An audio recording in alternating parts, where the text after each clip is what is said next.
نستغفره ونعوذ بالله من شرور أنفسنا ومن سيئات أعمالنا من يهده الله فلا مضل له ومن يضلل فلا هادي له وأشهد أن لا إله إلا الله وحده لا شريك له وأشهد أن محمدا عبده ورسوله صلى الله على نبينا محمد وآله وصحبه وسلم أما بعد فإن خير الحديث كتاب الله وخير الهدي هدي محمد صلى الله عليه وسلم وشر الأمور محدثاتها وكل محدثة بدعة وكل بدعة ضلالة وكل ضلالة في النار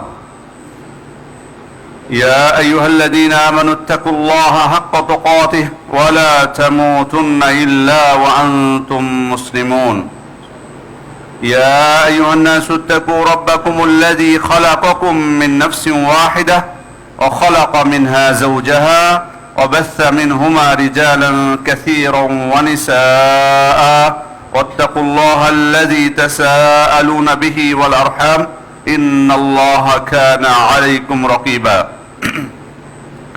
يا أيها الذين آمنوا اتقوا الله وقولوا قولا سديدا يصلح لكم أعمالكم ويغفر لكم ذنوبكم ومن يطع الله ورسوله فقد فاز فوزا عظيما যাবতীয় প্রশংসা আল্লাহ রাব্বুল আলামিনের জন্য। দরুদ ও সালাম বর্ষিত হোক আমাদের প্রিয় নবী, মহানবী, শ্রেষ্ঠ নবী মুহাম্মদুর রাসূলুল্লাহ সাল্লাল্লাহু আলাইহি ওয়াসাল্লামের উপর। আল্লাহ তাআলার সৃষ্টির মধ্যে সর্বশ্রেষ্ঠ এবং সর্বোত্তম সৃষ্টি হচ্ছে আমাদের প্রিয় নবী মুহাম্মদুর রাসূলুল্লাহ সাল্লাল্লাহু আলাইহি ওয়াসাল্লাম, এবং সর্বোত্তম আমল হচ্ছে আল্লাহ তাআলাকে একমাত্র মাবুদ হিসেবে গ্রহণ করে তারই ইবাদত করা। মাসের মধ্যে সর্বোত্তম মাস হচ্ছে রমজান মাস। রাত্রির মধ্যে সর্বোত্তম রাত্রি হচ্ছে লাইলাতুল কদরের রাত্রি। দিনের মধ্যে সর্বোত্তম দিন হচ্ছে কুরবানির দিন। আর এই জমিনের মধ্যে, ভূখণ্ডের মধ্যে সর্বোত্তম ভূখণ্ড হচ্ছে মক্কা। আল্লাহ রাসূল সাল্লাল্লাহু আলাইহি ওয়াসাল্লাম যখন মক্কা থেকে মদিনায় হিজরত করছিলেন তখন তিনি বারবার মক্কার দিকে ফিরে তাকাচ্ছিলেন আর মক্কাকে লক্ষ্য করে বলছিলেন, ওয়াল্লাহি ইন্নাকি লা খায়রু আরদিল্লাহ ওয়া আহাব্বু আরদিল্লাহ। আল্লাহ শপথ করে বলছে, নিশ্চয় তুমি আল্লাহ তাআলার নিকট সর্বশ্রেষ্ঠ ভূমি এবং সবথেকে প্রিয় ভূমি। ওয়ালাউলা আন্নী উখরিজতু মিনকি মা খারাজতু, যদি আমাকে তোমার থেকে আজকে বের করে না দেওয়া হতো তাহলে আমি তোমার থেকে বের হতাম না। এবং এই নগরী হচ্ছে উম্মুল কুরা, মূল জনপদ, অর্থাৎ পৃথিবীর অন্যান্য জনপদগুলো এই জনপদের অনুগামী, এটাই হচ্ছে আসল। এবং আল্লাহ তাআলা এর মর্যাদার জন্যই তিনি শপথ করেছেন, লা উকসিমু বিহাযাল বালাদ, আমি এই নগরীর শপথ করছি। সূরা ৩-এর মধ্যে আল্লাহ তাআলা বলেন, ওয়াহাযাল বালাদিল আমিন, আমি এই নিরাপদ নগরীর শপথ করছি। এই নগরীর মসজিদ হচ্ছে সবথেকে সর্বশ্রেষ্ঠ মসজিদ, যেটি এই জমিনে প্রতিষ্ঠিত প্রথম মসজিদ। আল্লাহ তাআলা বলছেন, ইন্না আউওয়ালা বাইতি উযিআ লিন-নাসি লাল্লাযী বিবাক্কাতা মুবারাকাও ওয়া হুদাল লিল আলামিন, সর্বপ্রথম ঘর যেটি মানুষের জন্য প্রতিষ্ঠিত হয়েছে যেটি হচ্ছে মক্কায়, সেটি হচ্ছে বরকতময় এবং মানুষের জন্য পথ প্রদর্শক। আল্লাহ রাসূল সাল্লাল্লাহু আলাইহি ওয়াসাল্লামকে আবু যর রাদিয়াল্লাহু আনহু জিজ্ঞেস করলেন, আইয়ু মসজিদিন উযিআ ফিল আরদি আউয়াল, আল্লাহ রাসূল এই জমিনে সর্বপ্রথম প্রতিষ্ঠিত মসজিদ কোনটি? তিনি বললেন, আল মসজিদুল হারাম, মসজিদে হারাম। আল্লাহ তাআলা ইব্রাহিম আলাইহিস সালামকে এই ঘর প্রতিষ্ঠা করার জন্য কোথায় সেই ঘর তিনি প্রতিষ্ঠা করবেন সেই নির্দেশনাও দিয়েছিলেন, তিনি নির্ধারণ করে দিয়েছিলেন সেটার জায়গা। আল্লাহ তাআলা বলছেন, ওয়াইজ বাওয়ানা লি ইব্রাহিমা মাকানাল বাইত, আমি ইব্রাহিমকে এই বাইতুল্লাহর স্থান নির্ধারণ করে দিয়েছিলাম। এরপর তিনি তার ছেলে ইসমাঈল আলাইহিস সালামকে নিয়ে এই ঘর তিনি প্রতিষ্ঠা করলেন। ওয়াইদ ইয়ারফাউ ইব্রাহিমুল কওয়াইদা মিনাল বাইতি ওয়া ইসমাঈল রব্বানা তাকাব্বাল মিন্না ইন্নাকা আনতাস সামিউল আলিম। যখন ইব্রাহিম আলাইহিস সালাম এবং ইসমাঈল আলাইহিস সালাম কাবা ঘরের ভিত্তি স্থাপন করলেন, তারা আল্লাহ তাআলার কাছে প্রার্থনা করলেন, আল্লাহ আমরা যেটা করেছি আপনি আমাদের পক্ষ থেকে সেটাকে কবুল করে নিন। ইব্রাহিম আলাইহিস সালাম কাবা ঘর প্রতিষ্ঠা করলেন, দোয়া করলেন, শুধুমাত্র তারাই নন বরং সারা বিশ্বের মানুষ যাতে এই কাবা ঘরের প্রতি তাদের আকর্ষণ সৃষ্টি হয়, তারা সেখানে যায়, সেজন্য দোয়া করলেন, ফাজআল আফইদাতাম মিনান নাসি তাহওয়ি ইলাইহিম, হে আল্লাহ আপনি এই ঘরের প্রতি তাদের প্রতি মানুষের অন্তরকে তাদের দিকে ঝুঁকিয়ে দিন যাতে মানুষেরা সেখানে আসে। ওয়াইয জাআলনাল বাইতা মাসাবাতান লিন-নাসি ওয়া আমনা, যখন আমি এই বাইতুল্লাহকে সমস্ত মানুষের মিলন কেন্দ্র এবং নিরাপদ স্থান হিসেবে নির্ধারণ করলাম, বানালাম। ইবনে কাসির রাহমাতুল্লাহ আলাইহি বলছেন, ফালাইসা আহাদুম মিন আহলিল ইসলাম ইল্লা ওয়া হুয়া ইয়াহিন্নু ইলা রু'য়াতিল কাবা ওয়া তাওয়াফ। পৃথিবীতে এমন কোন মুসলিম নেই যিনি কাবাকে এক নজর দেখার জন্য তার আকাঙ্ক্ষা হয় না এবং সেখানে তাওয়াফ করার জন্য তার আকাঙ্ক্ষা হয় না। ফান্নাসু ইয়াকসিদুনাহা মিন সাইরিল জিহাত ওয়াল আকতার। সুতরাং বিশ্বের প্রতিটি প্রান্ত এবং অঞ্চল থেকে মানুষরা সেখানে আসার জন্য ইচ্ছা আকাঙ্ক্ষা পোষণ করে। সেই বরকতময় শ্রেষ্ঠ স্থানকে আল্লাহ তাআলা তার প্রিয় রাসূলের জন্য বাছাই করেছিলেন। জন্ম হয়েছিল আল্লাহ রাসূল সাল্লাল্লাহু আলাইহি ওয়াসাল্লামের এই ভূমিতেই, সেখানে তিনি লালিত পালিত হয়েছেন, নবুয়ত প্রাপ্ত হয়েছেন এই জমিনেই। এমনকি তিনি তার জীবনের 53টি বছর কাটিয়েছেন এই ভূমিতে। এবং তার প্রিয় সাহাবী যার হাতে তারা লালিত পালিত হয়েছিলেন, সর্বশ্রেষ্ঠ এই উম্মতের মধ্যে সর্বশ্রেষ্ঠ যারা, সেই সর্বশ্রেষ্ঠ মানুষগুলো কিন্তু বড় হয়েছেন এই ভূমিতেই। এবং এখান থেকে আল্লাহ রাসূল সাল্লাল্লাহু আলাইহি ওয়াসাল্লামের ইসরা, যেটি মসজিদে আকসা পর্যন্ত, এবং সেখান থেকে মেরাজে তিনি গেছিলেন, সেটি মক্কা থেকেই শুরু হয়েছিল। আল্লাহ রাসূল সাল্লাল্লাহু আলাইহি ওয়াসাল্লাম এই মক্কাকে অত্যন্ত ভালোবাসতেন। এই জন্য তিনি যখন মদিনায় হিজরত করলেন তখন তিনি আল্লাহ তাআলার কাছে দোয়া করেছিলেন, আল্লাহুম্মা হাব্বিব ইলাইনাল মদিনা কামা হাব্বাবতা ইলাইনা মক্কা ওয়া আশাদ। হে আল্লাহ, আপনি মক্কাকে যেভাবে আমার কাছে প্রিয় করে দিয়েছেন, আপনি মদিনাকে সেরকম প্রিয় করে দিন, অথবা তার থেকে বেশি প্রিয় করে দিন। তার মানে এই হাদিস থেকে বোঝা যাচ্ছে আল্লাহ রাসূল সাল্লাল্লাহু আলাইহি ওয়াসাল্লাম মক্কাকে অত্যন্ত ভালোবাসতেন। দোয়া করেছিলেন এই নগরীর নিরাপত্তার জন্য। ইব্রাহিম আলাইহিস সালাম, রব্বি জাআল হাযা বালাদান আমিনা, হে আল্লাহ, আপনি এই নগরীকে নিরাপদ নগরী করে দিন। আল্লাহ তাআলা তার দোয়া কবুল করেছেন। সেই কবুলের ফলাফল হচ্ছে তিনি আমাদেরকে স্মরণ করে দিচ্ছেন, আওয়ালাম ইয়ারাউ আন্না জাআলনা হারামান আমিনা, তারা কি লক্ষ্য করে না আমি হারামকে নিরাপদ করেছি। ওয়া ইউতাখাত্তাফুন নাসু মিন হাওলিহিম, অথচ তার আশপাশের এলাকা থেকে, অঞ্চল থেকে মানুষের উপর, অথচ তার আশপাশের এলাকায় মানুষের উপর হামলা করা হয়, সেখান থেকে মানুষকে ধরে নিয়ে আসা হয়। অথচ আল্লাহ তাআলা বলছেন যে আমি কত নিরাপদ করেছি এই জায়গা, অথচ এর আশপাশের জায়গাগুলো নিরাপদ নয়, সেখানে মানুষের উপর হামলা হয়, সেখানে মানুষকে ধরে নিয়ে যাওয়া হয়, কিন্তু এই হারামকে, এই জায়গাকে আমি নিরাপদ করে দিয়েছি।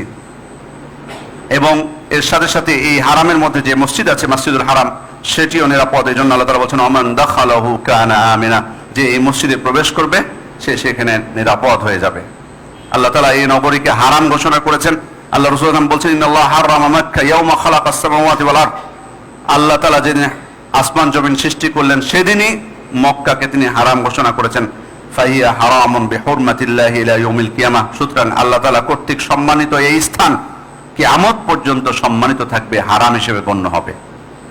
এবং এটি ঘোষণা করেছিলেন ইব্রাহিম আলাইহিস সালাম। আল্লাহ রাসূল সাল্লাল্লাহু আলাইহি ওয়াসাল্লাম বলছেন, সহিহ বুখারী মুসলিমের বর্ণনা, ইন্না ইব্রাহিম হারামা মাক্কা, ইব্রাহিম আলাইহিস সালাম মক্কাকে হারাম ঘোষণা করেছেন। আর এই মর্যাদা আল্লাহ রাসূল সাল্লাল্লাহু আলাইহি ওয়াসাল্লাম নিজেই দিয়েছেন। সে কারণে তিনি হুদাইবিয়া সন্ধির সময় মক্কাবাসীর উদ্দেশ্যে বলেছিলেন, ওয়াল্লাযী নাফসি বিয়াদি লা ইয়াসআলুনি খুত্তাতান, সেই সত্তার শপথ যার হাতে আমার প্রাণ, লা ইয়াসআলুনি খুত্তাতান ইউআযিমুনা ফিহা হুরুমাতিল্লাহি ইল্লা আতাইতুহুম ইয়াহা, যদি মক্কার মর্যাদা রক্ষার জন্য তারা আমার কাছে যা কিছুই তাই চাইবে, আমি তাদেরকে সেটা পূর্ণ করে দেব। উনি মক্কায় প্রবেশ করতে চাচ্ছেন, তিনি মক্কাবাসীকে বললেন, এই মক্কার মর্যাদা, তার হারামের মর্যাদা রক্ষার জন্য তোমরা যা কিছুই আমার কাছে চাইবে, আমি সেটা তোমাদেরকে পরিপূর্ণরূপে প্রদান করব। এই হারামের, মক্কা যে হারাম, সেজন্য সেটা গুরুত্বপূর্ণ বিষয় হচ্ছে এই হারাম এলাকায় পৃথিবীর অন্যান্য স্থানেও রক্তপাত করা হারাম, কাউকে হত্যা করা হারাম, কিন্তু এই মক্কার হারামের মধ্যে হত্যা করাটা, রক্তপাত করাটা আরো নিকৃষ্ট। এই জন্য আল্লাহ রাসূল সাল্লাল্লাহু আলাইহি ওয়াসাল্লাম বলছেন, সহিহ বুখারী মুসলিমের হাদিস, লা ইয়াহিল্লু লিমরিম ইউমিনু বিল্লাহি ওয়াল ইয়াউমিল আখির আন ইয়াসফিকা বিহা দামান, যে ব্যক্তি আল্লাহ এবং পরকালের প্রতি ঈমান আনে তার জন্য বৈধ নয় এই হারামের মধ্যে সে রক্তপাত করবে। শুধু রক্তপাত করা নয়, এমনকি অস্ত্র নিয়ে সেখানে অস্ত্র প্রদর্শন করা, এটাও হারাম করে দেওয়া হয়েছে। সহিহ মুসলিমের বর্ণনা, আল্লাহ রাসূল সাল্লাল্লাহু আলাইহি ওয়াসাল্লাম বলছেন, লা ইয়াহিল্লু লিআহাদিকুম আন ইয়াহমিলা বিমাক্কা আসিলাহ, তোমাদের জন্য মক্কায় অস্ত্র বহন করা অবৈধ, হারাম।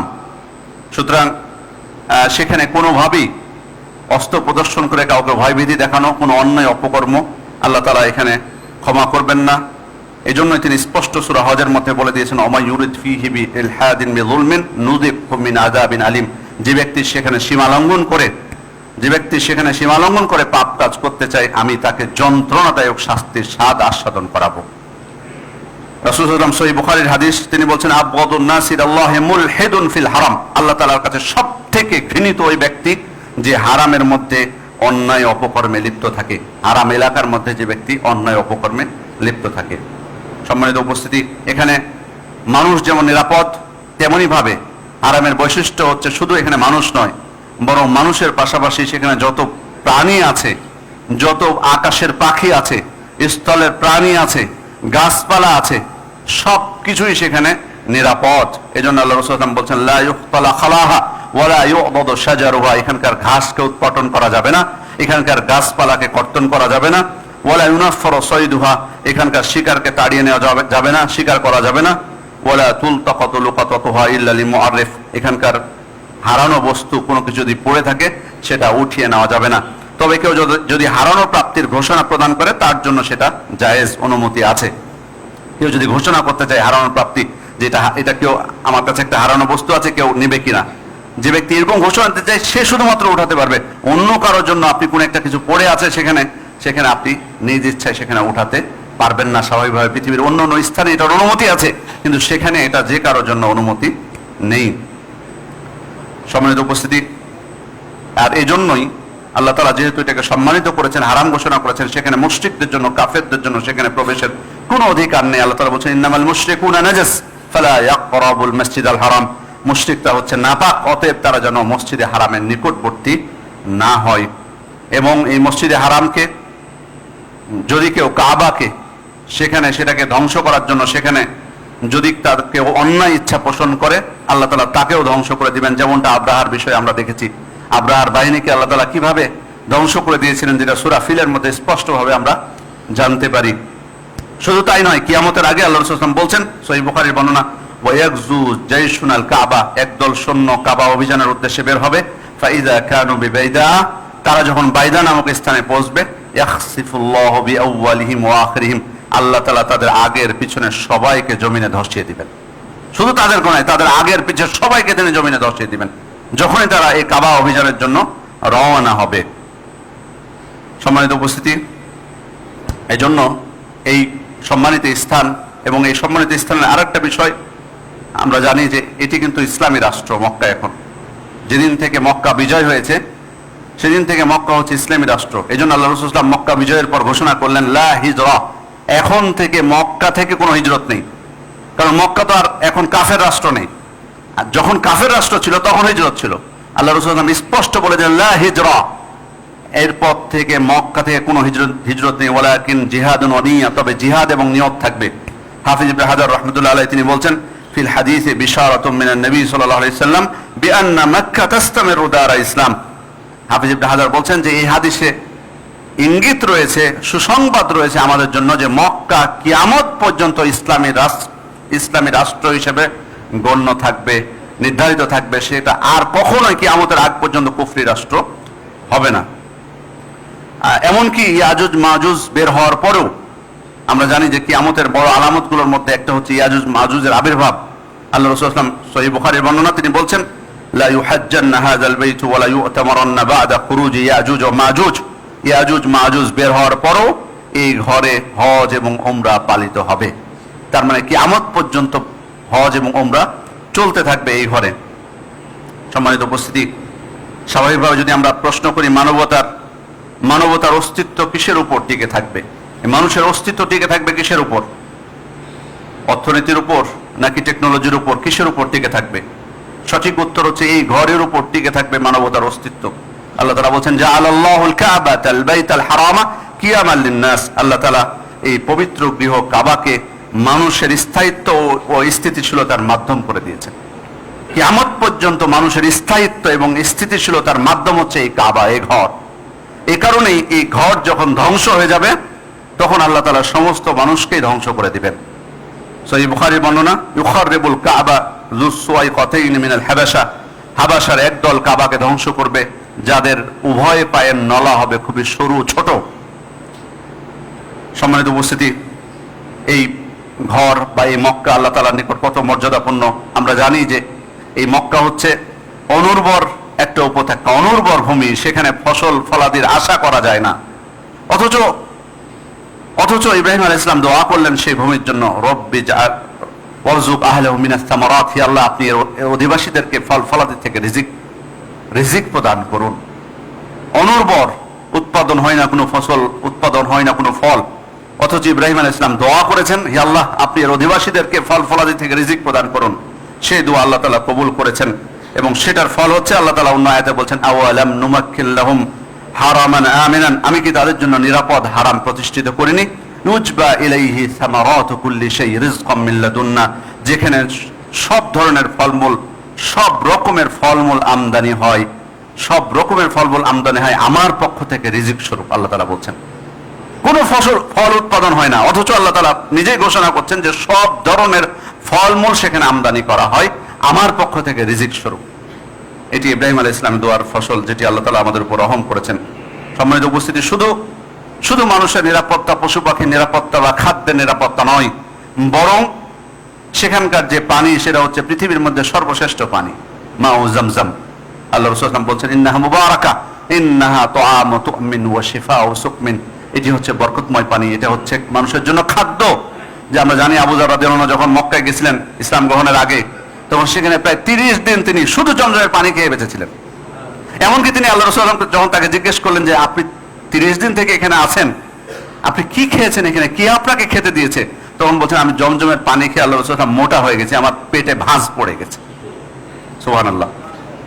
সম্মানিত উপস্থিতি, এই জমজমের পানি এত বরকতময় যে পৃথিবীর অনেকে চ্যালেঞ্জ করেছে, অনেকে বলেছে এটা পানের উপযোগী, কিন্তু অমুসলিমরাও স্বীকৃতি দিতে বাধ্য হয়েছে যে এই পানি অনুপযোগী কখনোই নয়, বরং অন্যান্য পানি আপনি দীর্ঘ সময় রেখে দিলে সেখানে পোকা জন্মাতে পারে, সেখানে বিভিন্ন কিছুর জন্ম হতে পারে, সেটা খাওয়ার অনুপযোগী হতে পারে। কিন্তু জমজমের পানি বছরের পর বছর রেখে দিবেন, যদি বাস্তবে জমজমের পানি হয়ে থাকে, কেউ যদি আপনাকে ফাঁকি না দেয়, কারণ অনেকে ফাঁকি দিতে পারে আপনাকে যারা দেশে থাকেন, হয়তো নিয়ে এসে পানির সাথে মিক্সড করে দিতে পারে, তখন বলবেন যে জমজমের পানি খারাপ, নষ্ট হয়ে গেছে, সেটা বললে ভিন্ন বিষয়। কিন্তু যদি বাস্তবে জমজমের পানি হয়ে থাকে সেটা নষ্ট হবে না। এবং আল্লাহ রাসূল সাল্লাল্লাহু আলাইহি ওয়াসাল্লাম স্পষ্ট বলেছেন, মা ও জামজাম লিমা শুরিবা লাহ, জমজমের পানি যে উদ্দেশ্যে পান করবে সে উদ্দেশ্যে আল্লাহ তাআলা সেটা পূর্ণ করবেন। এবং এই নগরীর সর্বশ্রেষ্ঠ যে মসজিদ, যেটি হচ্ছে মসজিদুল হারাম, সেখানে আমরা যদি সালাত আদায় করি, সেই সালাতের সওয়াব হচ্ছে পৃথিবীর অন্যান্য মসজিদের সালাত আদায়ের তুলনায় 1 লক্ষ গুণ সওয়াব বেশি। আল্লাহ রাসূল সাল্লাল্লাহু আলাইহি ওয়াসাল্লাম বলছেন, সালাতুন ফিল মাসজিদিল হারাম আফদালু মিন মিআতি আলফি সালাতিন ফিমা সিওয়াহু, অর্থাৎ পৃথিবীর অন্যান্য জায়গায় 1 লক্ষ সালাত আদায় করার চেয়ে সর্বোত্তম হচ্ছে মসজিদে হারামে সালাত আদায় করা। আমি যদি 1 লক্ষ ওয়াক্ত পৃথিবীর অন্যান্য মসজিদে সালাত আদায় করি, মসজিদে হারামে 1 ওয়াক্ত সালাত আদায় করলে তার থেকে বেশি সওয়াব পেয়ে যাব। শুধু সালাত নয়, বরং এখানে আল্লাহ তাআলা আমাদেরকে তাওয়াফ করার আদেশ করেছেন, ওয়ালিয়াতাওয়াফু বিল বাইতিল আতিক, তারা যেন প্রাচীন এই ঘরের তাওয়াফ করে। এবং এই নিদর্শনগুলোকে আল্লাহ তাআলা কাবা এবং অন্যান্য যে নিদর্শনগুলো আছে, মসজিদে হারাম, এরপরে মিনা, আরাফা, মুজদালিফা, সেগুলোকে হজের বিধিবিধান করে দিয়েছেন তিনি। সেজন্য যে কেউ হজের উদ্দেশ্যে সেখানে যাবেন তারা সব লাভ করবেন। এবং এই মসজিদকে বিশেষভাবে, এই মসজিদের উদ্দেশ্যে কেউ যদি সেখানে সফর করেন, তার জন্য সেই সফরকে বৈধ করে দেওয়া হয়েছে। কারণ পৃথিবীতে যে কোনো জায়গায়, যে কোনো মসজিদে আপনি নেকির উদ্দেশ্যে সফর করতে পারবেন না, কিন্তু 3টা মসজিদকে বৈধতা দেওয়া হয়েছে, তার মধ্যে এটি একটি মসজিদ। লা তুশাদ্দু রিহালু ইল্লা ইলা সালাসাতি মাসাজিদ, 3টি মসজিদ ছাড়া পৃথিবীর অন্য কোনো জায়গায় সওয়াবের উদ্দেশ্যে, নেকির উদ্দেশ্যে সফর করা যাবে না। তার মধ্যে একটি হচ্ছে মসজিদুল হারাম, আরেকটি হচ্ছে মসজিদে নববী, আরেকটি হচ্ছে মসজিদে আকসা, বাইতুল মাকদিস। সম্মানিত উপস্থিতি, শুধু আল্লাহ রাসূল সাল্লাল্লাহু আলাইহি ওয়াসাল্লাম নয়, আল্লাহ রাসূল সাল্লাল্লাহু আলাইহি ওয়াসাল্লাম অন্যান্য নবী রাসূলগণ এই মক্কায় তারা আগমন করেছেন। আল্লাহ রাসূল সাল্লাল্লাহু আলাইহি ওয়াসাল্লাম যখন ওয়াদি আজরাক অতিক্রম করছিলেন হজে যাওয়ার সময়, সহিহ মুসলিমের বর্ণনা, তখন আজরাক উপত্যকার নিকট পৌঁছে তিনি বলছেন, কাআন্নী আনজুরু ইলা মূসা হাবিতাম মিনাস সানিয়া ওয়া লাহু জুওয়ারুন ইলাল্লাহি বিত-তালবিয়া, আমি যেন মূসাকে দেখতে পাচ্ছি, আমি যেন মূসাকে দেখতে পাচ্ছি, তিনি গিরিপথ থেকে অবতরণ করছেন এবং জোরে জোরে তিনি তালবিয়া পাঠ করছেন। তারপর তিনি বলছেন, ওয়া কাআন্নী আনজুরু ইলা ইউনুস ইবনে মাত্তা আলাইহিস সালাম আলা নাকাতিন হামরা ওয়া হুয়া ইউরাব্বি, আমি যেন ইউনুস ইবনে মাত্তা আলাইহিস সালামকে দেখতে পাচ্ছি, তিনি সুঠামদেহী লাল উটের উপর আরোহণ করে আছেন এবং তালবিয়া পাঠ করছেন। তার মানে অন্যান্য নবীগণও সেখানে আগমন করেছেন। আল্লাহ তাআলা এই ঘরের মর্যাদা দিয়েছেন এভাবে যে তিনি সেই ঘরকে তিনি তার নিজের দিকে সম্পৃক্ত করেছেন। ওয়াতাহহির বাইতিয়া লিত-তাইফিনা ওয়াল কাইমিনা ওয়ার রুকআইস সুজুদ, অর্থাৎ আপনি আমার এই ঘরকে তওয়াফকারীদের জন্য, কিয়ামকারীদের জন্য, রুকু সিজদাকারীদের জন্য পবিত্র করে দিন, পরিচ্ছন্ন করে দিন। ওলামা ইকরাম বলছেন যে এই ঘরের যদি আর কোনো মর্যাদা আল্লাহ তাআলা না দিতেন এই কাবার, শুধুমাত্র এটাই দিতেন যে তিনি এই ঘরকে তার নিজের দিকে তিনি সংযুক্ত করেছেন, সম্পৃক্ত করেছেন, তিনি বলেছেন যে এটা তার ঘর। উনি বলছেন আল্লাহ তাআলা যদি অন্য মর্যাদা না দিতেন, শুধু এটাই দিতেন, তো এই ঘরের মর্যাদার জন্য শুধু এটাই যথেষ্ট হতো, আর অন্য কোনো মর্যাদার প্রয়োজন ছিল না, যে আল্লাহ তাআলা এই ঘরকে তার নিজের দিকে তিনি সম্পৃক্ত করেছেন।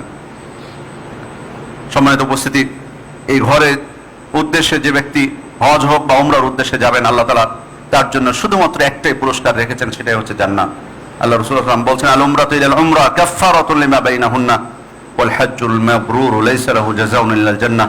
এক উমরা থেকে আরেক উমরা, এর মধ্যে সংগঠিত পাপসমূহের কাফফারা স্বরূপ, আর মাবরুর হজের প্রতিদান তো হচ্ছে শুধুমাত্র জান্নাত। এই কাবা হচ্ছে পৃথিবীর সকল মানুষের কিবলা। আল্লাহ তাআলা বলছেন, ফাওয়াল্লি ওয়াজহাকা শাতরাল মাসজিদিল হারাম ওয়া হাইসু মা কুনতুম ফাওয়াল্লু ওয়ুজুহাকুম শাতরা। আপনি আপনার মুখমণ্ডল, আপনি আপনার চেহারা মসজিদে হারামের দিকে ফিরান, এবং তোমরা যেখানেই থাকো না কেন তোমাদের মুখমণ্ডল, তোমাদের চেহারা মসজিদে হারামের দিকে ফিরাও। এই ঘরের কত মর্যাদা, যে কেউ যদি পেশাব পায়খানা করার জন্য যায়, সে যেন এই ঘরকে সামনে নিয়ে অথবা পিছনে নিয়ে না বসে। আল্লাহ রাসূল নিষেধ করে দিয়েছেন, ইজা আতাইতুমুল গায়ত ফালা তাস্তাকবিরুল কিবলাতা ওয়া লা তাস্তাদবিরুহা। যখন তোমরা ওয়াশরুমে যাবে, টয়লেটে যাবে, তখন তোমরা এই কিবলাকে সামনে বা পিছনে করবে না। ওয়ালাকিন শাররিকু ওয়া গরিবু, তোমরা পূর্ব বা পশ্চিম হয়ে বসবে। অর্থাৎ এটি মদিনাবাসীদের জন্য আল্লাহ রাসূল সাল্লাল্লাহু আলাইহি ওয়াসাল্লাম বলেছিলেন, যেহেতু তাদের কিবলা হচ্ছে দক্ষিণে, সেজন্য তাদেরকে পূর্ব পশ্চিম মুখী হতে বলেছেন, আর আমাদের জন্য সেটা হলো উত্তর দক্ষিণ। এই ঘরের মধ্যে বিশেষ করে এই কাবার নিকট বেশ কিছু নিদর্শন রয়েছে। তার মধ্যে অন্যতম একটি নিদর্শন হচ্ছে মাকাম ইব্রাহিম। আল্লাহ তাআলা বলেছেন, ওয়াত্তাখিযু মিন মাকাম ইব্রাহিম মুসাল্লা, তোমরা মাকাম ইব্রাহিমকে মুসাল্লা হিসেবে গ্রহণ করো। এটি একটি পাথর, এবং এই পাথর এবং হাজরে আসওয়াদ, এই দুইটি পাথরকে আল্লাহ রাসূল সাল্লাল্লাহু আলাইহি ওয়াসাল্লাম বলেছেন যে এটি জান্নাতের দুইটি পাথর। এবং এই পাথর, বিশেষ করে হাজরে আসওয়াদের বিষয়ে আল্লাহ রাসূল সাল্লাল্লাহু আলাইহি ওয়াসাল্লাম স্পষ্ট বলছেন, নাযরা মিনাল জান্নাহ আশাদ্দু বায়াদাম মিনাল লাবান। এটি যখন জান্নাত থেকে আসে তখন দুধের থেকেও বেশি সাদা ছিল। ফাসাওয়াদাতহু খাতায়া বানি আদম, এরপর মানুষের পাপ এই পাথরকে কালো বানিয়ে দিয়েছে, কালো করে দিয়েছে।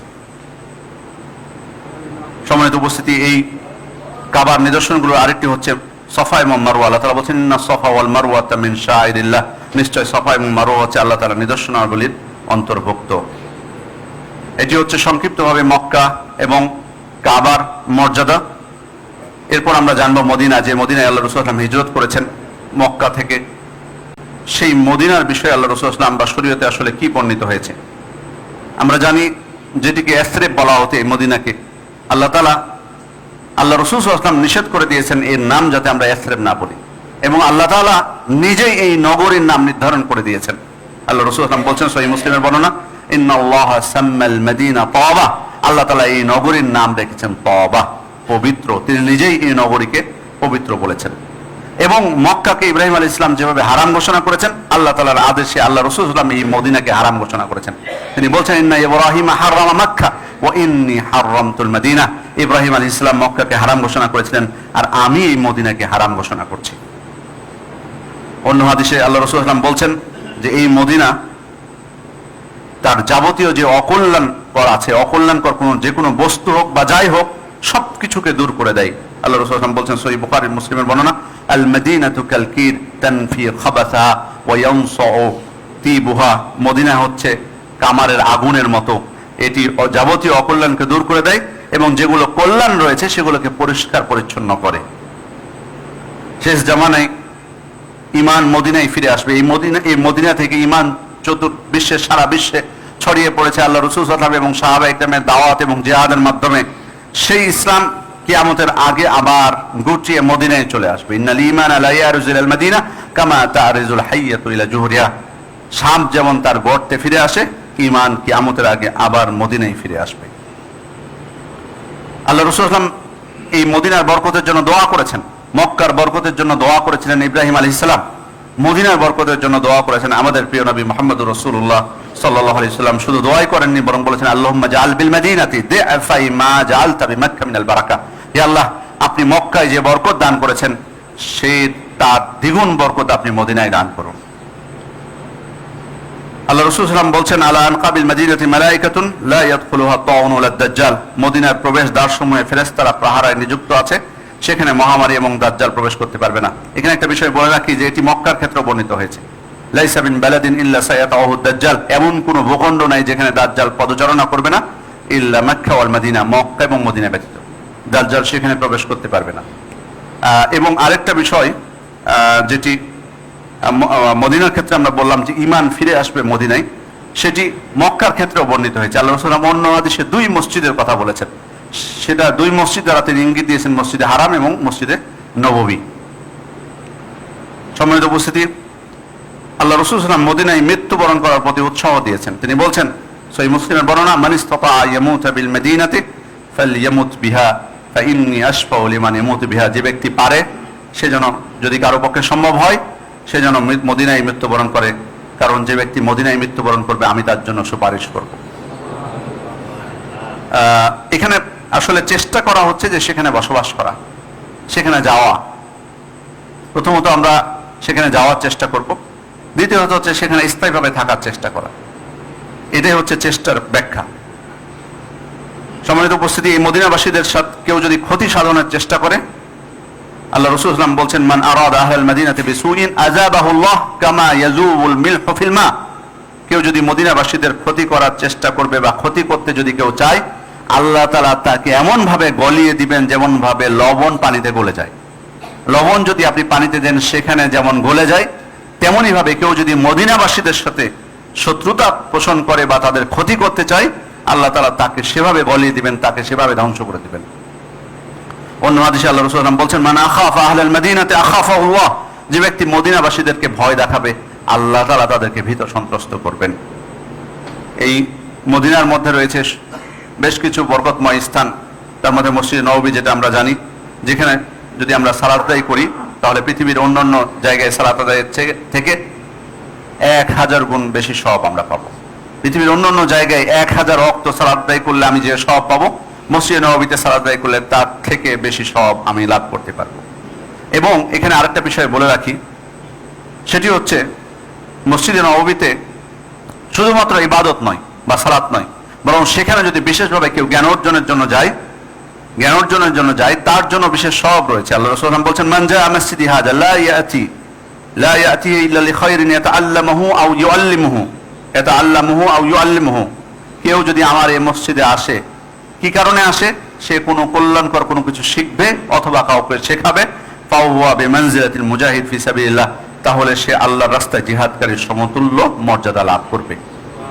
এটা বিশেষ। আর স্বাভাবিকভাবে অন্য যে কোনো মসজিদে গেলে তো পূর্ণ হজের সমান সওয়াবের কথা আল্লাহ রাসূল সাল্লাল্লাহু আলাইহি ওয়াসাল্লাম বলেছেন, সেটা মসজিদে নববীর ক্ষেত্রে প্রযোজ্য হবে। সাথে বিশেষভাবে মসজিদে নববীতে কেউ যদি শিক্ষা অর্জনের জন্য অথবা শিক্ষা দেওয়ার জন্য যায়, তিনি আল্লাহর রাস্তায় জিহাদকারীর সমতুল্য তিনি মর্যাদা পেয়ে যাবেন। সেজন্য আমরাও যারা, বিশেষ করে আমি এই সুযোগে স্মরণ করে দিচ্ছি, যারা মক্কা মদিনায় যায়, মদিনায় কিন্তু সবার জন্য, সকল ভাষাভাষীদের জন্য সেখানে কিন্তু শিক্ষা গ্রহণের সুযোগ আছে। সেজন্য আপনাদেরকে আমি স্মরণ করে দিচ্ছি যে সেখানে আপনি যা কিছু শিখতে চাইবেন, বিশেষ করে আমাদের যেটার ক্ষেত্রে খুবই অপূর্ণতা আছে, সেটা হলো কোরআনটা আমরা বিশুদ্ধভাবে শিখতে পারি না বা শিখি না। আমি অনুরোধ করবো, যারা আমরা মক্কা মদিনায় যাই, বিশেষ করে হজ হোক বা উমরার উদ্দেশ্যে, সেখানে কিন্তু আমি অবসরে থাকি। আপনি নিজেকে যে কোনো অনর্থক কর্মে যদি ব্যস্ত রাখেন সেটা ভিন্ন বিষয়, কিন্তু আসলেই কিন্তু সেখানে আপনি অবসরে থাকেন।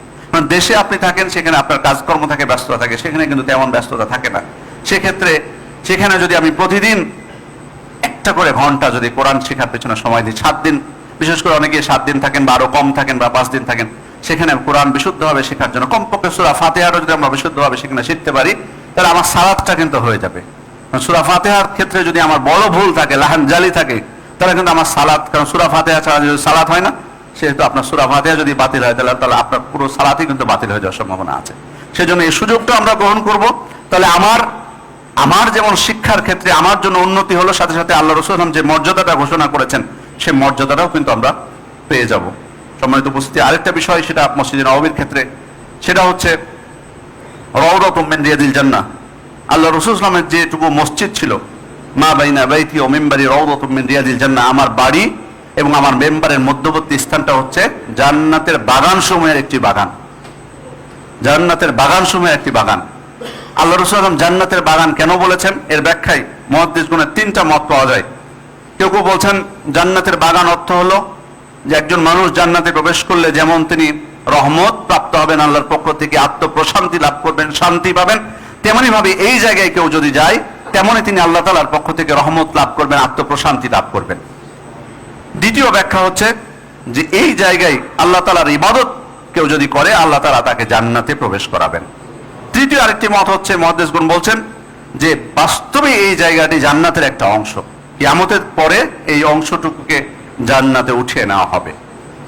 যেটাই ব্যাখ্যা হোক না কেন, এই স্থানের যে আলাদা মর্যাদা রয়েছে এতে কোনো সন্দেহ নেই। সম্মানিত উপস্থিতি, মসজিদে নববীতে সালাত আদায়ের যে মর্যাদা 1000 গুণ সব বেশি বা 1000-এর থেকে উত্তম, সেটা পুরো মসজিদের জন্য প্রযোজ্য। এমনকি মসজিদের ভিতরে যদি আপনি জায়গা না পান, মসজিদের বাইরে দাঁড়ান জায়গা না পেয়ে, তাহলে আশা করা যায় যে আপনি সব লাভ করতে পারবেন। কিন্তু এই রওদা যেটা, সেটার কিন্তু বিশেষ মর্যাদা আছে, এতে কোনো সন্দেহ নেই। সেজন্য সেই মর্যাদাটা লাভ করার জন্য আমরা চেষ্টা করব সেখানে যে সুযোগ মতো অন্যদের উপর যাতে কোনো জুলুম না করে ফেলি, অন্যের অধিকার যাতে লঙ্ঘন না করে ফেলি, বরং যেটুকু সুযোগ আমাদেরকে দেওয়া হবে সেটুকু সুযোগ মতো সেখানে যে আল্লাহ তাআলার ইবাদত আমরা করার চেষ্টা করব। এর বাইরে মদিনার মর্যাদার আরেকটা দিক হচ্ছে যে এমন মসজিদে নববী ছাড়াও একটি মসজিদ রয়েছে যেটির বিষয়ে আল্লাহ তাআলা বলেছেন লামাসজিদুন উসসিসা আলা তাকওয়া মিন আউওয়ালি ইয়াওম, যে মসজিদটি প্রথম দিন থেকে তাকওয়ার উপর প্রতিষ্ঠিত। মসজিদে নববীর ক্ষেত্রেও এটি প্রযোজ্য, যেহেতু মসজিদে নববীও তাকওয়ার উপর প্রতিষ্ঠিত। কিন্তু বিশেষভাবে মসজিদের কথা বলেছেন মসজিদে কুবা। যখন আল্লাহ রাসূল সাল্লাল্লাহু আলাইহি ওয়াসাল্লাম মক্কা থেকে মদিনায় হিজরত করলেন, তখন তিনি মূল মদিনায় পৌঁছার আগে বনু আমর ইবনে আউফ গোত্রের নিকটে কিছুদিন ছিলেন, 4 দিন অথবা 10 দিন অথবা 14 দিন, যে কয়দিনই ছিলেন সেখানে তিনি এই মসজিদটা প্রতিষ্ঠা করেন, যেটি হচ্ছে মসজিদে কুবা নামে পরিচিত। এবং আল্লাহ রাসূল সাল্লাল্লাহু আলাইহি ওয়াসাল্লাম সেখানে অবস্থান করেননি, পরে মদিনায় এসে মসজিদ নববী প্রতিষ্ঠা করলেন। কিন্তু তিনি প্রায় ওই মসজিদে যেতেন, কখনো কখনো তিনি পায়ে হেঁটে যেতেন, কখনো কখনো তিনি সওয়ারির উপর যেতেন। এবং হাদিসে বিশেষভাবে সাbt বলা হয়েছে, শনিবারের কথা বলা হয়েছে। কোন কোন ওলামায়ে কেরাম বলছেন শনিবার বলতে বাস্তবে শনিবারকে বোঝানো হয়েছে, আবার কেউ বলছেন প্রতি সপ্তাহকে বোঝানো হয়েছে। তার মানে আল্লাহ রাসূল সাল্লাল্লাহু আলাইহি ওয়াসাল্লাম নিয়মিত সেখানে যেতেন, সেখানে যে সালাত আদায় করতেন। এবং কেউ যদি বিশেষ করে বাড়ি থেকে বের হয় পবিত্রতা অর্জন করে, আল্লাহ রাসূল সাল্লাল্লাহু আলাইহি ওয়াসাল্লাম বলছেন মান তাতাহারা ফি বাইতিহি সুম্মা আতা মাসজিদা কুবা ওয়া সাল্লা ফি রাকআতাইন কানা লাহু কাআজরি উমরা। যে ব্যক্তি বাড়িতে পবিত্রতা অর্জন করলো এবং মসজিদে কুবা এসে 2 রাকাত সালাত আদায় করলো, তার জন্য পূর্ণ একটি উমরা সমান সওয়াব রয়েছে। বাড়িতে পবিত্রতা অর্জনের বিষয়টি বলা হয়েছে, তবে যদি কোনো কারণবশত কেউ পবিত্রতা অর্জন করতে না পারে, ওযু করতে না পারে, অথবা রাস্তায় অনেক সময় ওযু ভেঙে যাওয়ার সম্ভাবনা থাকে, ভেঙে গেলে যে আমি সওয়াব থেকে বঞ্চিত হবে এটা কিন্তু না। কারণ কোনো কোনো বর্ণনায় বাড়িতে পবিত্রতা অর্জন বা ওযুর বিষয়টি বলা হয়নি, বরং স্বাভাবিকভাবে বলা হয়েছে সলাতুন ফি মসজিদে কুবা তাআদিল উমরা, মসজিদে কুবায় সালাত আদায় করলেই উমরার সমান সওয়াব পাওয়া যায়। তবে নিঃসন্দেহে যেহেতু কোনো কোনো বর্ণনায় পবিত্রতা অর্জনের কথা বলা হয়েছে, সে কারণে বাড়ি থেকে পবিত্রতা অর্জন করে মসজিদে কুবায় যাওয়াই উত্তম। সেখানে যে আপনি যে কোনো সালাত আদায় করতে পারেন, নফল সাধারণ নফলের নিয়তে আপনি 2 রাকাত পড়তে পারেন। আপনি যদি সকালে যান তাহলে সেখানে সলাতুদ দুহা বা সলাতুদ দুহার নিয়তে পড়তে পারবেন, বা অন্য যে কোনো নিয়তে পড়া যাবে, সমস্যা নেই। সম্মানিত উপস্থিতি, মদিনার জিয়ারতের অন্যান্য যে স্থানগুলো রয়েছে তার মধ্যে অন্যতম স্থান হচ্ছে মাকবারাতুশ শুহাদায়ে উহুদ, উহুদের যুদ্ধে যারা শহীদ হয়েছিলেন যে সমস্ত 70 জন সাহাবী, তাদের কবর জিয়ারত করা আল্লাহ রাসূল সাল্লাল্লাহু আলাইহি ওয়াসাল্লাম জিয়ারত করেছিলেন, এটি সুন্নাত। এবং এর বাইরে মাকবারাতুল বাকি কবরস্থান, যেখানে প্রায় 10,000 সাহাবীর কবর আছে এবং এখনো সেই কবরস্থানে মুসলিমদেরকে দাফন করা হচ্ছে, সেই কবরস্থান জিয়ারত করা এটিও সুন্নাত। এবং এর পাশাপাশি আল্লাহ রাসূল সাল্লাল্লাহু আলাইহি ওয়াসাল্লাম এবং তার 2 সাথী আবু বকর এবং ওমর ইবনুল খাত্তাব রাদিয়াল্লাহু আনহুমা, তাদের কবর জিয়ারত তো অবশ্যই আছে। সম্মানিত উপস্থিতি, যে আলোচনা করলাম সংক্ষিপ্তভাবে মক্কা এবং মদিনার মর্যাদার উপর, সেই মক্কা এবং মদিনার মর্যাদার ক্ষেত্রে আমি 2টা বিষয় আপনাদের দৃষ্টি আকর্ষণ করব। একটা হলো, আমরা নিশ্চয়ই আলোচনা থেকে বুঝতে পেরেছি যে পৃথিবীর অন্যান্য স্থানের মতো এই 2টি জায়গা নয়, বরং আল্লাহ তাআলা এই 2 স্থানের অনেক মর্যাদা দিয়েছেন অন্যান্য জায়গার তুলনায়। সুতরাং মুসলিম হিসেবে প্রত্যেকের আমাদের কামনা যাতে থাকে যে একবার হলো যাওয়ার, আর যদি একাধিকবার যাওয়ার যদি সামর্থ্য থাকে আমরা চেষ্টা করব যাওয়ার জন্য, যার যতটুকু সাধ্য আছে। এবং সেখানকার যে মর্যাদা এবং সওয়াব আছে, প্রকৃত মূল উদ্দেশ্য যাতে হয় যে সেখানকার মর্যাদা এবং সওয়াব আল্লাহ তাআলার পক্ষ থেকে লাভ করা, এছাড়া অন্য কোনো উদ্দেশ্য সময় কাটানো, বিনোদন বা অন্য কোনো উদ্দেশ্য যাতে কখনোই না হয়, যেটা আমরা অন্য জায়গায় করতে পারি। কিন্তু ওই জায়গার জন্য উদ্দেশ্য হয় যে আমি আল্লাহ তাআলা যেহেতু এটাকে সম্মানিত করেছেন, মর্যাদা দিয়েছেন বিশেষভাবে এই দুই জায়গায়, আমি সেখানকার মর্যাদাটা আমি লাভ করব। সেজন্য আমাদের সবার আকাঙ্ক্ষা হওয়া উচিত, সেখানকার জন্য কল্যাণ কামনা করা উচিত, দোয়া করা উচিত বিশেষভাবে, এবং যারা খেদমত করছেন সেখানে তাদের জন্য আন্তরিকভাবে দোয়া করা উচিত, আল্লাহ যেন তাদেরকে উত্তম বিনিময় দান করেন। আর বিশেষভাবে যারা যাবেন সেখানে, যারা যাচ্ছেন, আপনারা জানেন যে বিশেষ করে হজ হাজিরা কিছুদিন পরেই, মাত্র হয়তো এক সপ্তাহ পরে সেখানে রওনা হবেন, পৃথিবীর চতুর্দিক থেকে আসা শুরু হবে। আমরা আন্তরিকভাবে সবার জন্য দোয়া করব যারা সেখানে হজ পালনের জন্য আসছেন, আল্লাহ যেন তাদেরকে ইখলাস এবং একনিষ্ঠতা দান করেন, এবং সেখানে এসে তারা অন্তরকে সুস্থ রেখে, শরীরকে সুস্থ রেখে হজের বিধিবিধানগুলো পালন করেন। কারণ বড় আফসোসের বিষয় হচ্ছে যে অনেকেই শরীর সুস্থ থাকলেও অন্তরকে সুস্থ রাখতে পারে না। সেখানে এসে বিভিন্ন এত পবিত্র বরকতময় স্থান যেখানে আল্লাহ রাসূল তাওহীদের দাওয়াত দিয়েছিলেন, সেইখানে এসে শিরক এবং বিদআতে লিপ্ত হয়।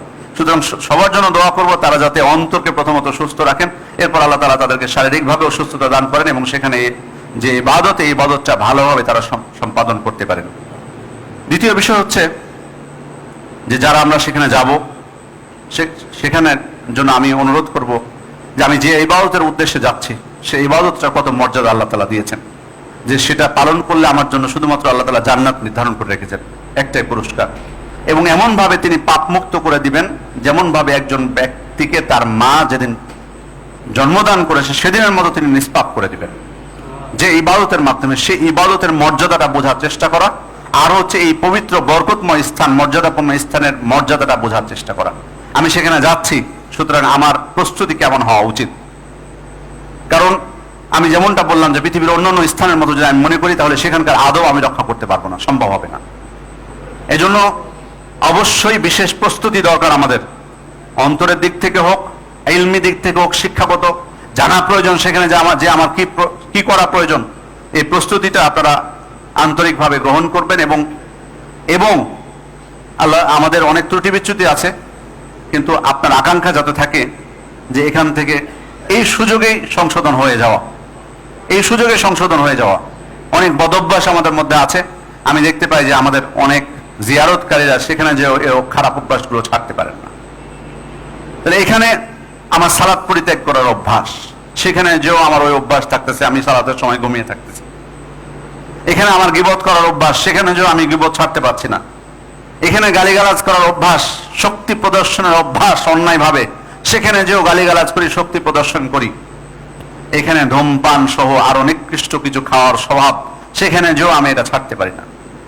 আসলে ধূমপান জিনিসটা আমি বিশেষভাবে বলি, সেটা আসলে নিকৃষ্ট কাজ, সব জায়গায় খারাপ দেখায়, বৃষ্টি দেখায়।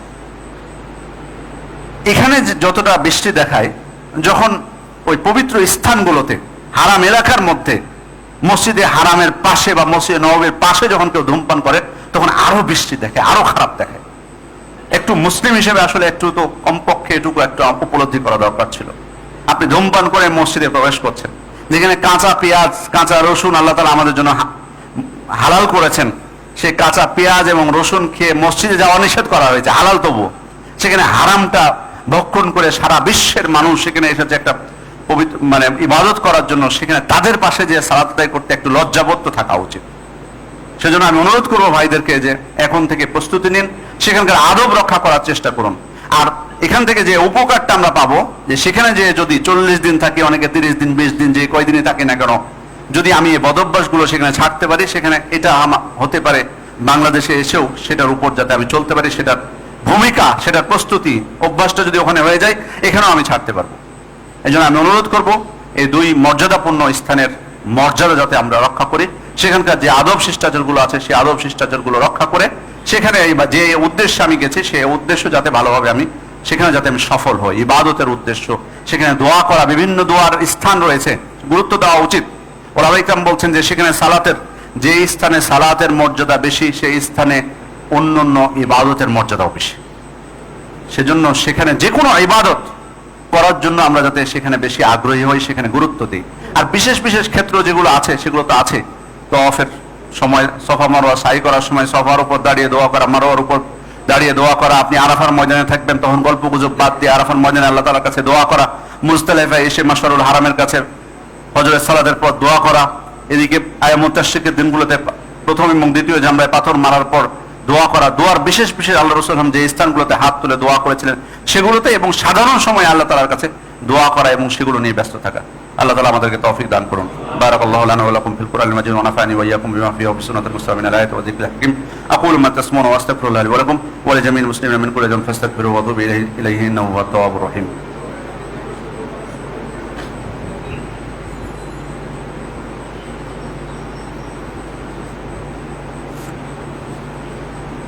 إن الحمد لله نحمده ونستعينه ونستغفره ونعوذ بالله من شرور أنفسنا ومن سيئات أعمالنا من يهده الله فلا مضل له ومن يضلل فلا هادي له وأشهد أن لا إله إلا الله وحده لا شريك له وأشهد أن محمدا عبده ورسوله أما بعد إن الله وملائكته يصلون على النبي يا أيها الذين آمنوا صلوا عليه وسلموا تسليما وقال صلى الله عليه وسلم من صلى عليه صلاة صلى الله عليه أشرا اللهم صل على محمد وعلى آل محمد كما صليت على إبراهيم وعلى آل إبراهيم إنك حميد مجيد اللهم بارك على محمد وعلى آل محمد كما باركت على إبراهيم وعلى آل إبراهيم إنك حميد مجيد وارض اللهم عن الخلفاء الراشدين والأئمة المهديين أبي بكر وعمر وعثمان وعلي وعن سائر أصحاب نبيك والتابعين ومن تبعهم بإحسان إلى يوم الدين اللهم أعز الإسلام والمسلمين اللهم أعز الإسلام والمسلمين اللهم أذل الشرك والمشركين اللهم أذل الشرك والمشركين اللهم انصر المسلمين في كل مكان اللهم انصر المسلمين في كل مكان اللهم انصر المسلمين في كل مكان اللهم انصر المسلمين في فلسطين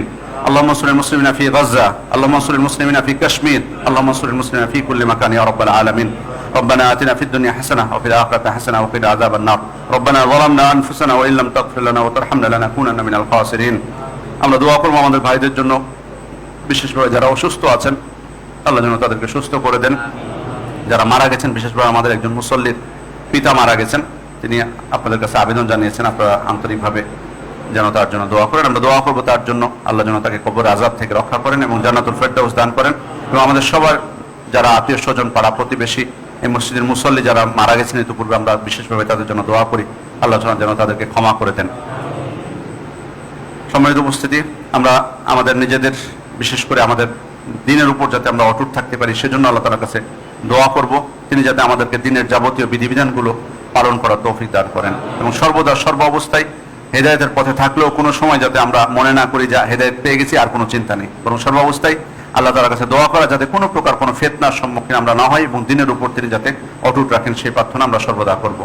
اللهم اشف مرضانا وارحم موتانا واغفر لنا جميعا يا رب العالمين ربنا تقبل منا انك انت السميع العليم وتب علينا انك انت التواب الرحيم عباد الله يرحمكم الله ان الله يأمر بالعدل والإحسان وإيتاء ذي القربى وينهى عن الفحشاء والمنكر والبغي يعظكم لعلكم تذكرون فاذكروا الله يذكركم وادعوه يستجب لكم ولذكر الله أكبر والله يعلم ما تصنعون قوموا إلى صلاتكم